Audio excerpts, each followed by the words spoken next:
Hello and welcome to our YouTube channel. तो आज हम लोग अपने ट्रिपल सी सीरीज़ का पहला लेक्चर देखने जा रहे हैं। यहाँ पर हम क्या देखेंगे? आज के लेक्चर में हम देखेंगे कंप्यूटर का परिचय। इसमें हम किन चीज़ों को कवर करेंगे इसको देख लेते हैं। तो यहाँ पर हम कवर करेंगे कंप्यूटर क्या है, कंप्यूटर के भागों के नाम, बेसिक फंक्शन क्या होते हैं कंप्यूटर के, कंप्यूटर की विशेषताएं और कंप्यूटर की सीमाएं।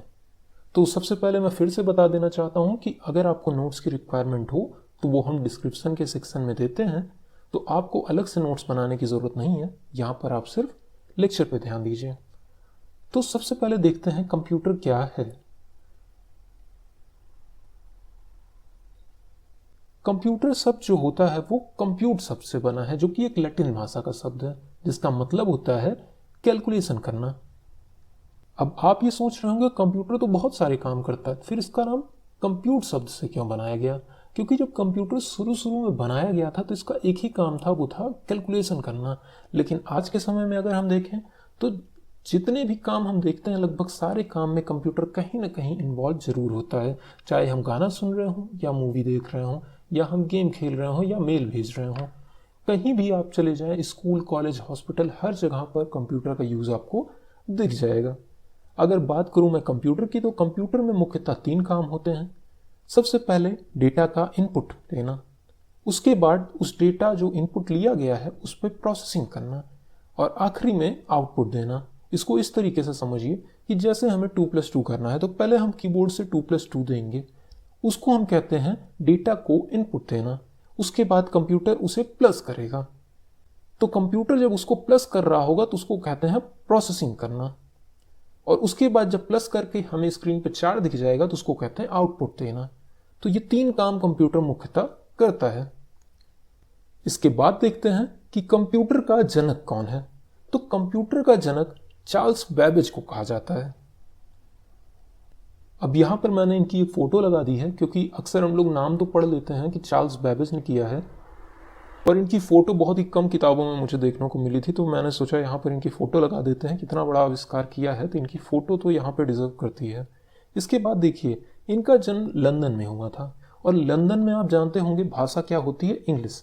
पर फिर भी नाम कंप्यूट लैटिन शब्द से क्यों लिया गया? क्योंकि जो इंग्लिश के ज़्यादातर टेक्निकल टर्म्स होते हैं वो लैटिन भाषा से ही उठाए गए हैं। इसीलिए जब कंप्यूटर मशीन बनी और वो जोड़ घटाव कैलकुलेशन करती थी तो उसका लैटिन भाषा से लिया गया नाम, जो कि कंप्यूट पड़ा। तो कोई आपसे पूछे कि जो चार्ल्स बैबेज थे वो तो लंदन में थे, पर लैटिन भाषा पे क्यों नाम रखा, तो आप इस तरीके से उसे समझा सकते हैं। इसके बाद आगे देखते हैं कि कंप्यूटर का फुल फॉर्म क्या होता है। तो कंप्यूटर का वैसे सारे फुल फॉर्म काल्पनिक ही हैं, तो सबसे ज़्यादा प्रचलित फुल फॉर्म की मैं बात करता हूँ। सबसे ज़्यादा प्रचलित फुल फॉर्म को हम कहते हैं commonly operated machine, particularly use for technical and educational researches. तो ये इसका फुल फॉर्म है। इसके बाद आगे बात करते हैं कि कंप्यूटर के मुख्य भाग कौन कौन से हैं। तो वैसे तो कंप्यूटर के बहुत सारे भाग हैं, पर हम मुख्य भाग की अगर बात करें तो वो होता है सबसे पहला हमारा मॉनिटर, उसके बाद कीबोर्ड जिससे हम टाइप करते हैं, इसके बाद सेंट्रल प्रोसेसिंग यूनिट जिसके बहुत सारे काम हैं, पर अभी ये समझ लीजिए कि जिससे आप कंप्यूटर को ऑन करते हैं, फिर माउस, उसके बाद प्रिंटर जिससे आप प्रिंट आउट देते हैं, उसके बाद स्पीकर जिससे आप गाना सुनते हैं, और लास्ट में यूपीएस अनइंटरप्टेड पावर सप्लाई। तो ये कुछ मुख्य पार्ट हैं कंप्यूटर के, जो मेनली हमें कंप्यूटर शुरुआत करते समय जानना चाहिए।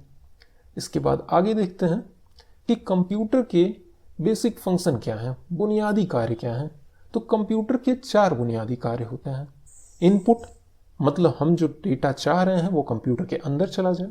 आउटपुट मतलब कंप्यूटर क्या काम कर रहा है वो हमें रिजल्ट के तौर पे दिखा सके, उसे हम कहते हैं आउटपुट। प्रोसेसिंग मतलब दिए गए डेटा पे काम कर सके, मतलब कंप्यूटर कोई काम कर रहा है तो उसको प्रोसेसिंग कहते हैं। और आखिरी में स्टोरेज, भंडारण करना, जैसे हम फोटो या अपनी कोई फाइल मूवी रखते हैं तो स्टोरेज। तो ये 4 काम होते हैं क्या? इनपुट लेना, आउटपुट देना, डेटा पे प्रोसेसिंग करना और डेटा को स्टोर करके रखना। इसके बाद अगली जो चीज आती है वो आती है कंप्यूटर की विशेषताएं। अब कंप्यूटर की विशेषताओं की मैं बात करूं तो वो तो अनंत है, पर बेसिक 5 विशेषताएं अगर हम बात करें तो कुछ ऐसी विशेषताएं हमारे सामने आती हैं। तो सबसे मुख्य विशेषता होती है स्पीड। स्पीड मतलब आप कोई भी कैलकुलेशन कर रहे हैं, कोई भी काम कर रहे हैं जो घंटों में आप करते हो, वो आप कंप्यूटर से अगर कराएंगे तो उसको चंद सेकंड में वो करके आपको दे देगा। उसके बाद अगली जो बात आती है एक्यूरेसी की, सटीक, मतलब वो बहुत ही सटीक होता है कि जब तक कंप्यूटर को ऑर्डर देने वाला आदमी गलती नहीं करेगा, कंप्यूटर खुद से कोई गलती नहीं करेगा। इसके बाद तीसरी जो चीज़ होती है वो होती है स्वचालित, मतलब ऑटोमेटिक। मतलब जैसे आपने प्रिंट करने को कहा और कहा 100 प्रिंट करिए, तो वो 100 प्रिंट जब तक नहीं कर लेता तब तक रुकेगा नहीं। भले ही पेज खत्म हो जाए तो वो बताएगा कि पेज खत्म हो गया है, आप पेज को लगाइए जिससे मैं 100 पेज अपने प्रिंट आउट दे पाऊँ। इसके बाद अगली बात आती है भंडारण, मतलब स्टोरेज कैपेसिटी की। जैसे आप समझिए कि आपको 1 लाख फाइल स्टोर करनी किसी ऑफिस में, तो ये तो बहुत ही पहाड़ जैसा काम हो जाएगा। पर 1 लाख फाइल अगर आपको कंप्यूटर में स्टोर करनी है तो बहुत ही कम जगह में उसको सेव किया जा सकता है। इसके बाद कहते हैं निर्णय लेने की क्षमता, क्विक डिसीजन। तो कंप्यूटर में देखिए पहले से ही कुछ चीज़ें सेव रहती हैं, निर्देश सेव रहते हैं उसमें, उसी के आधार पे वो बहुत ही जल्दी निर्णय लेने की क्षमता रखता है। इसके बाद अगली चीज़ पे बात करते हैं कि कंप्यूटर की कमियां। अब कंप्यूटर की कमियां ये समझ लीजिए कि कंप्यूटर में जब कोई मैं कमी बताता हूँ तो वो इंसान से तुलना करके बताई जाती है कि मशीन ये नहीं कर सकती लेकिन आदमी ये कर सकता है। तो कंप्यूटर की क्या कमियां हैं ये देखते हैं। तो कंप्यूटर की कुछ मुख्य कमियां ये हैं। सबसे पहली बुद्धिमत्ता की कमी, इंटेलिजेंस की कमी। देखिए कंप्यूटर तो चाहे जैसा हो पर आखिरी में वो मशीन ही है, तो उसके अंदर लैक ऑफ इंटेलिजेंस या बुद्धिमत्ता की कमी होती है। ठीक है, मतलब कोई आदमी अगर कोई काम करने को कहेगा तो वो करेगा। उसके बाद बोध की कमी, कॉमन सेंस की कमी, मतलब जैसे उसे मैं ये नहीं बताऊंगा ये सीता नाम लड़की का है तो वो खुद से नहीं समझ सकता इतनी कॉमन सी चीज कि ये लड़की का नाम है। इसके बाद तीसरी कमी इसमें होती है कि ये विद्युत पर निर्भर होता है, ये इलेक्ट्रिसिटी पर निर्भर होता है। मतलब कि जब तक इसमें पावर रहेगी तभी तक ये काम करेगा। चाहे मोबाइल हो या लैपटॉप, इसमें आप पावर सेव करते हैं, जब तक वो इलेक्ट्रिसिटी रहती है तभी तक वो काम करती है। इसके बाद चौथी कमी इसमें है अपग्रेड और अपडेट की। अब सिस्टम अगर है तो उसको समय समय पर अपडेट और अपग्रेड करते रहना पड़ेगा। अगर आप ऐसा नहीं करते हैं तो आप बहुत पीछे चले जाएंगे। ठीक है, जैसे आप मोटी सी पहले स्क्रीन देखते थे वो पतली सी हो गई है, तो उसे हम अपग्रेड करते रहते हैं अपने सिस्टम को।